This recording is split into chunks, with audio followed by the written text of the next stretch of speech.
पिछले वीडियो में हमने द्विघात समीकरण से मूलों का ज्ञात करना श्रीधराचार्य विधि के द्वारा सीखा था। आज हम इस वीडियो में मूलों की प्रकृति की पहचान करेंगे। देखो, वीडियो शायद आप लोग देखते होंगे, बहुत अच्छे तरीके से आपको समझाया जाता है। अगर आप अब तक चैनल को सब्सक्राइब नहीं किया है तो उसको सब्सक्राइब करें और वीडियो को लाइक ज़रूर करें। अपने दोस्तों को भी इन वीडियो का मौका मिल सके देखने का, इसलिए उनको शेयर भी करें। देखिए, आज हम एक नए वीडियो के साथ अपने वीडियो की शुरुआत करते हैं। मूलों की प्रकृति हम कैसे ज्ञात करते हैं। अब इस बात को समझने के लिए सबसे पहले तो हम एक काम करते हैं कि हमने द्विघात समीकरण का प्रारूप पढ़ा था, और वो द्विघात समीकरण का प्रारूप क्या होता है आप भी इस बात को जानते हैं। द्विघात समीकरण का प्रारूप, अब आप इस बात को जानते हैं क्या होता है। हमने पहले से ही इस बात को समझ रखा है, फिर भी आपको एक बार मैं और बता देता हूँ कि ये जो द्विघात समीकरण होता है, इसका प्रारूप होता है ax² + bx + c। देखिए, यहाँ तक अगर आपने लिखा है तो ये समीकरण नहीं है, ये हमारा क्या हो गया, एक बहुपद हो गया। मैंने आपको ये बात पहले से अपनी इस प्रश्नावली के अंदर बहुपद से समीकरण बनाया था। अब बहुपद ये हमारे पास में है, अगर हमें इसको समीकरण रूप में लिखना है तो ये 0 हो गया, बराबर 0 लगा दिया, क्योंकि समीकरण जब भी होता है जब उसके अंदर बराबर का निशान होता है। तो यहाँ हमारे पास में क्या हो गया, द्विघात समीकरण का प्रारूप क्या हो गया, ax² + bx + c = 0। अब देखो, हमें क्या करना है, इनकी पहचान करनी है। किसकी? प्रकृति की। अब प्रकृति की पहचान के लिए हमें क्या करना होगा, यहाँ मूलों की प्रकृति की पहचान हम किस प्रकार से करते हैं। देखो, यहाँ हमारे पास में b² - 4ac, ये इसके द्वारा हम इसकी पहचान करेंगे। तो ये जो b² - 4ac है, ये मैं एक साथ 3 बार लिख रहा हूँ। देखो, b² - 4ac, फिर लिखा मैंने b²। अब हम इस बात को जानते हैं कि ये जो b² - 4ac है, कभी 0 से बड़ा भी हो सकता है और कभी 0 के बराबर भी हो सकता है, तो कभी 0 से छोटा भी हो सकता है। अब आप इस बात को जानेंगे कि जब b² - 4ac जब 0 से बड़ा होता है तो वो हमेशा किस में होता है, धनात्मक होता है। अब धनात्मक होता है तो क्योंकि 0 से बड़ी संख्याएं हमेशा धनात्मक में ही आती है, और अगर b² - 4ac का मान 0 हो जाता है तो वो 0 हो जाता है, और यहाँ अगर b² - 4ac का मान ऋणात्मक आ जाता है तो वो 0 से छोटा हो जाता है। अब हम देखते हैं कि यदि b² - 4ac 0 से बड़ा है तो फिर क्या होगा। अगर मान धनात्मक होता है तो यहाँ मूल वास्तविक व भिन्न भिन्न होते हैं। अर्थात जब हम इनके उत्तर निकालते हैं, मूल ज्ञात करते हैं, तो दोनों जो मूल होते हैं वो वास्तविक होंगे और दोनों के जो मान हैं वो अलग अलग होंगे। तो यहाँ हमारे पास में मूल वास्तविक व भिन्न भिन्न होंगे। दूसरी बात हमारे पास में, यदि b² - 4ac 0 के बराबर है तो हमारे पास क्या होंगे, जब भी मूल वास्तविक ही होंगे। देखो, यहाँ पर भी मूल वास्तविक होंगे, अर्थात हम इसके उत्तर हमारे पास आएंगे, मूल वास्तविक व समान होंगे। यहाँ हमारे पास जो उत्तर आएंगे वो दोनों एक जैसे आएंगे। और यहाँ जब b² - 4ac अगर 0 से छोटा है अर्थात ऋणात्मक आ जाता है तो मूल हमारे काल्पनिक होंगे। अब हम इस बात को जानते हैं। आपको एक बात और बता रहा हूँ मैं, ये आप लोगों ने पहले भी जो सवाल किए थे श्रीधराचार्य विधि के द्वारा या गुणनखंड विधि के द्वारा, तो कई बार हमारे सामने समस्या आई थी कि हमारे जो मान हैं वो पूरे आ नहीं पा रहे, तो हमने उसको बीच में ही प्लस माइनस जहाँ करते हैं वहीं छोड़ दिया था। तो ऐसी स्थिति कब आती है? जब हमारे पास b² - 4ac का मान ऋणात्मक होता है, तो हमारा सवाल पूरा हल नहीं हो पाता है। अब देखिए, हम हमारे जो सवाल हैं उनके माध्यम से इनकी मूलों की प्रकृति की पहचान करते हैं कि उसके अंदर कैसी प्रकृति रहेगी। देखिए हमारे सवाल, देखिए हमारा सवाल 2x² - 3x + 5 = 0 के मूलों की प्रकृति की पहचान करो।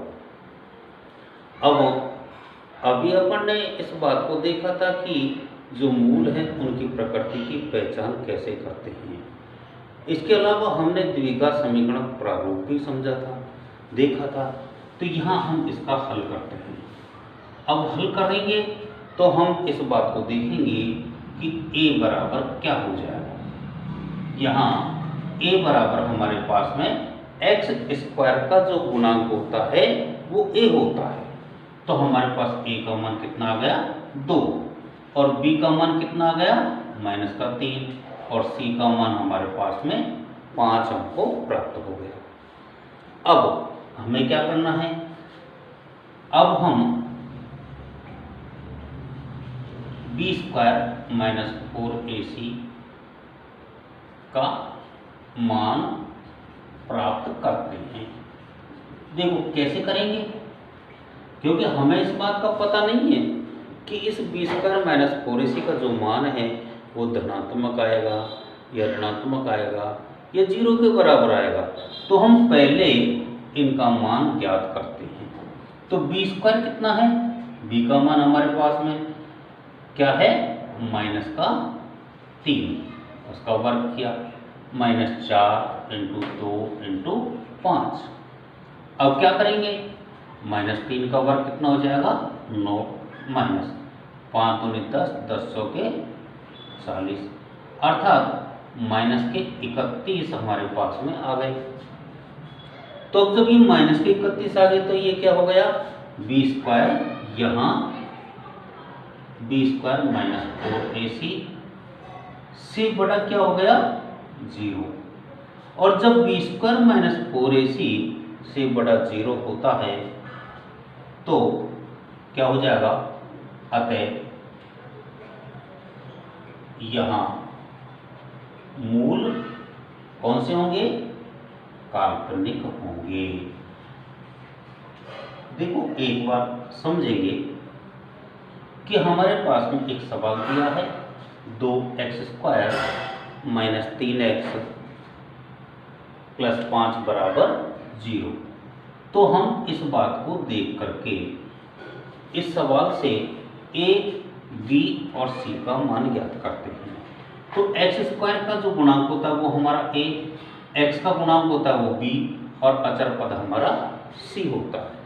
इस बात को हम देख करके और इन मानों को ज्ञात कर लेते हैं।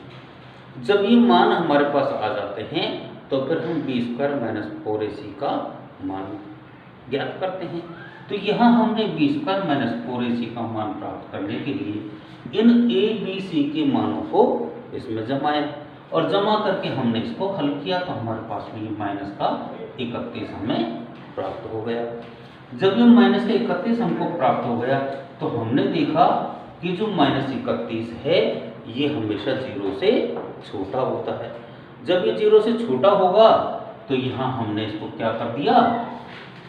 हम इस बात को जानते हैं कि b² - 4ac जब 0 से छोटा है तो इसका मतलब होगा कि यहाँ मूल काल्पनिक होंगे। अब हम एक उदाहरण और देखते हैं। देखिए हमारा उदाहरण नंबर 2, यहाँ हमारे पास में दे रखा है 2x² + x - 1 = 0 के मूलों की प्रकृति की पहचान करो। अब हम इसकी पहचान करते हैं। तो अभी हमने पिछले सवाल में ये बात देखी थी कि सबसे पहले हमको क्या करना होगा, ए, बी और सी के मान प्राप्त करने होंगे। तो यहाँ क्या है, ए बराबर 2, बी बराबर, अब इस x के साथ में तो कोई गुणांक ही नहीं है। जब कोई गुणांक नहीं होता तो हम वहाँ क्या करते हैं, 1 मानते हैं। तो a बराबर 2, b बराबर 1 और c बराबर हमारे पास में -1। अब क्या करना है, b² - 4ac का मान। अब हम b² - 4ac का मान ज्ञात करते हैं। आप लिखना, तो हमारे सामने और भी सुविधा रहेगी कि हमने b² - 4ac का मान कैसे प्राप्त कर रहे हैं। b का मान हमारे पास में 1 और 1 का वर्ग -4, a का मान कितना 2 और c का मान है -1। अब देखो 1 को 1 से गुणा करेंगे तो 1, ये माइनस इस माइनस से गुणा हुआ तो प्लस, कितना हो जाएगा 8। अब 8 और 1 9। इसका मतलब हो गया कि b² - 4ac किसके बराबर आ गया, 9 के बराबर। और 9 कैसा मान है, धनात्मक। जब ये धनात्मक है तो इसका मतलब हो गया कि ये 0 से बड़ा है। अतः b² - 4ac बड़ा है 0 से। अब आप इस बात को जानते हैं कि b² - 4ac बड़ा है 0 से, तो क्या होता है, मूल कैसे होंगे, वास्तविक व भिन्न भिन्न होंगे। अब हम इस बात को जान गए कि मूलों की प्रकृति कैसे हम प्राप्त करते हैं, मूलों की प्रकृति कैसे ज्ञात करते हैं। तो यहाँ एक बार फिर देख लीजिएगा आप कि हमारा जो सवाल है, 2x² + x - 1 बराबर 0 के मूलों की प्रकृति की हमको क्या करनी है, पहचान करनी है। और जब हम इसकी पहचान करेंगे तो मैंने अभी यहाँ बताया आपको कि a का मान हमारे पास 2, b का मान 1 और c का मान -1 हमने प्राप्त कर लिया। जब ये मान हम प्राप्त कर लेते हैं तो फिर हम b² - 4ac का मान ज्ञात करते हैं और b² - 4ac लिख करके हम इनके मानों को इसमें जमा लेते हैं। हमने इसको जमा लिया, 1 का वर्ग -4 × 2 × -1 हल किया तो हमारे पास कितना आ गया, 9 प्राप्त हो गया। अब ये जो 9 है ये हमारा धनात्मक है, और जब b² - 4ac का मान धनात्मक होता है तो वहाँ मूल वास्तविक व भिन्न भिन्न होते हैं। अतः यहाँ पर इस जो हमारा समीकरण है उसके मूल कैसे हो जाएंगे, वास्तविक और भिन्न भिन्न होंगे। अब देखिएगा एक सवाल और हम करते हैं। देखिए हमारा तीसरा सवाल, यहाँ हमारे पास में 2x² + kx + 3 बराबर 0 के मूल वास्तविक व समान है, तो हमें k का मान ज्ञात करना है। अब हम k का मान कैसे ज्ञात करेंगे, तो हम इस बात को देखते हैं कि यहाँ वास्तविक भी है मूल और समान भी है। तो मूल वास्तविक और समान कब होते हैं, हम इस बात की पहचान जानते हैं। तो यहाँ देखेंगे, चूंकि मूल वास्तविक व समान है, अतः जब मूल वास्तविक और समान होते हैं तो हमारे पास में b² - 4ac बराबर होता है 0। अब हम इस बात को जान गए, लेकिन हमने अभी तक a, b और c के मान नहीं लिखे हैं, तो हम उनको लिख लेते हैं। तो यहाँ a बराबर क्या हो जाएगा 2, b बराबर k और c बराबर 3। इन मानों को हम इसमें जमा लेते हैं। तो देखो b का मान कितना हो गया, k का स्क्वायर, -4, ए का मान कितना है 2 और सी का मान है 3, बराबर क्या होगा 0 हो जाएगा। तो अब देखो खोल लेते हैं इस सवाल को, सरल कर लेते हैं। तो ये k² माइनस 3 दूनी 6 और 6 चौके 24 बराबर 0। तो अब क्या करना है, हमने k² का मान क्या हो जाएगा, इसको पक्षांतर कर लेंगे, ये 24 हो गया। और अब k के मान के लिए हम क्या करेंगे, इसका वर्गमूल ज्ञात करेंगे। तो हमारे पास k का मान कितना आ जाएगा, इसके हम अगर ऐसे हमसे नहीं आता है वर्गमूल करना तो आप गुणनखंड विधि का प्रयोग भी कर सकते हैं। ये 24 का गुणनखंड किया, 2 कितना हो गया 12, फिर 2 3 कितना आ गया 6, फिर 2 3 और फिर 3 का 1। तो यहाँ पर 2 का एक जोड़ा बना हुआ है, तो इसको तो हमने बाहर निकाल लिया। फिर बचा क्या, इनका जोड़ा कोई पूरा नहीं बन रहा था, इसको 3 दूनी 6 हमने अंदर रख दिया। तो इस प्रकार से हमारे पास k का मान कितना आ गया 2√6। एक बार फिर देखो, यहाँ हमारे पास में कह रहा है कि 2x² + kx + 3 बराबर 0 के मूल वास्तविक व समान हो तो k का मान ज्ञात करो। अब हमें इस k का मान ज्ञात करना है। तो यहाँ इसने दिया है कि मूल वास्तविक भी है और समान भी है। जब मूल वास्तविक और समान होते हैं तो वहाँ b² - 4ac बराबर 0 हम रख देते हैं। हमने देखा कि अभी a, b और c के मान हमने यहाँ इसको लिखा, और जब ये a, b, c के मान लिख लिए तो हमने इस मानों को b² - 4ac में जमा दिया। तो यहाँ k का मान आ गया हमारे पास कितना, जमाने के बाद इसको हल करते हुए चले जाएंगे तरफ से, और k का मान हमारे पास में 2√6 हमें प्राप्त हो जाएगा। एक उदाहरण और देखेंगे आप, देखिए हमारा चौथा उदाहरण, यहाँ हमारे पास ये कह रहा है कि x² + 2x + 1 बराबर 0 के मूल वास्तविक व भिन्न भिन्न हो तो हमें k का मान ज्ञात करना है। तो पहले तो हम देखेंगे a बराबर हमारे पास क्या है, b बराबर क्या है। तो a बराबर तो k, b बराबर 2 और c बराबर 1 हमारे पास हो गया। अब हम इस बात को जानते हैं कि मूल वास्तविक व भिन्न भिन्न कब होते हैं। तो मूल वास्तविक व भिन्न भिन्न होने के लिए क्या करना पड़ता है हमें, कब होते हैं, b² - 4ac जब 0 से बड़ा होता है। अब हम इस बात को जानेंगे कि a, b और c के मान हमारे पास आ गए, और मूल वास्तविक एवं भिन्न भिन्न होने के लिए हमको b² - 4ac बराबर बड़ा है 0। अब हम इन मानों को इसमें रख लेते हैं। b का मान कितना, 2 का वर्ग -4 × k × 1 बड़ा है 0 से, कितना हो गया 2 दूनी 4 -4k बड़ा है 0 से। अब हम क्या करेंगे, इसको पक्षांतर, अर्थात ये एक बराबर का चिन्ह मानते हुए, है ना, इसको है नहीं लेकिन मानना है हमको, मानते हुए हम क्या करेंगे, इसको पक्षांतर कर देंगे। तो ये हो जाएगा 4 बड़ा है 4k से। अब आप देखिएगा यहाँ पर 4 का भाग आसानी से चला जाता है, तो 4/4 बड़ा है k, अर्थात 1 से बड़ा है, 1 बड़ा है k से। तो यहाँ हमारे पास k का मान क्या हो गया, ये पूछ रहा है कि k का मान हमको ज्ञात करना है। तो k का जो मान है वो क्या होना चाहिए, 1 से, इस k से बड़ा क्या होना चाहिए, 1 होना चाहिए।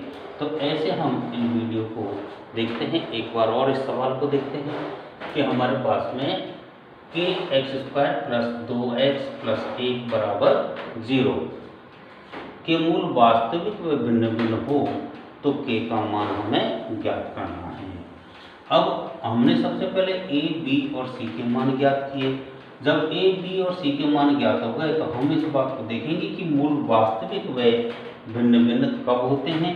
तो उसके लिए हम जानते हैं कि b² - 4ac बड़ा है 0 से, तब हमारे पास मूल वास्तविक व भिन्न भिन्न होते हैं। तो यहाँ हमारे पास b स्क्वायर का मान कितना हो गया, 2 स्क्वायर माइनस 4 इंटू एक बड़ा है 0 से, तो 2 दूनी 4 और ये कितना हो गया माइनस के 4 के बड़ा है 0 से।